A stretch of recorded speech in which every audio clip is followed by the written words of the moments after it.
Bonjour à toutes et à tous, bienvenue sur notre chaîne, nous espérons que vous allez bien. Aujourd'hui, nous allons parler de la tendance des mariages unplugged.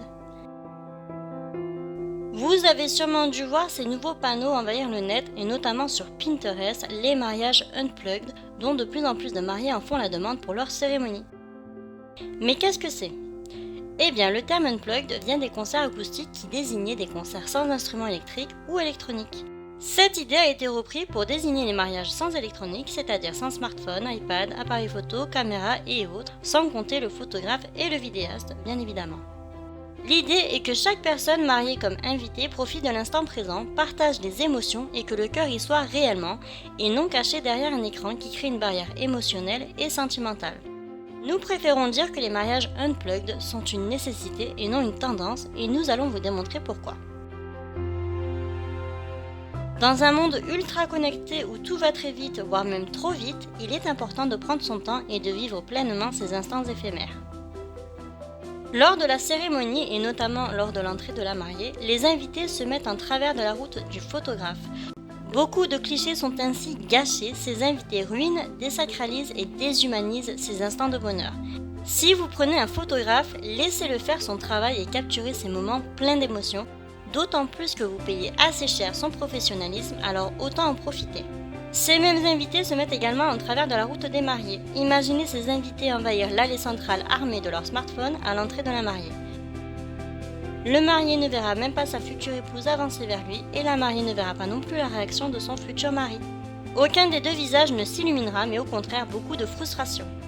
Généralement, les clichés des invités sont médiocres, soit par la qualité de la photo, soit par une mauvaise prise de vue, soit plein de choses. Les invités seront tellement concentrés et omnibulés par le fait de capturer le bon moment sur leurs appareils qu'ils passeront complètement à côté de la pureté véritable de vos émotions. Émotions que vous aurez du mal à partager et à leur transmettre si tous les regards qui sont censés être pointés vers vous sont par écran interposés entre vous et vos invités.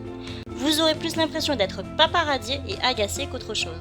La dernière raison pour laquelle nous vous préconisons de faire un mariage unplugged, c'est d'éviter de divulguer des photos du plus beau jour de votre vie sur les réseaux sociaux, avant même que votre journée ne soit terminée ou que vous n'ayez le temps de découvrir ces photos en avant-première. De plus, toutes les photos ne sont pas bonnes à prendre et encore moins à poster sur internet. Enfin, les mariés n'ont pas pu forcément inviter tous leurs contacts Facebook, Twitter, etc. à prendre part aux festivités. Il serait donc délicat que certains la prennent ainsi. Sans parler des invités qui vont vous casser les pieds pour une prise ou un chargeur afin de recharger leurs appareils. L'idée n'est pas d'interdire complètement l'utilisation des smartphones et appareils photo, mais de les dissimuler à certains moments de la journée.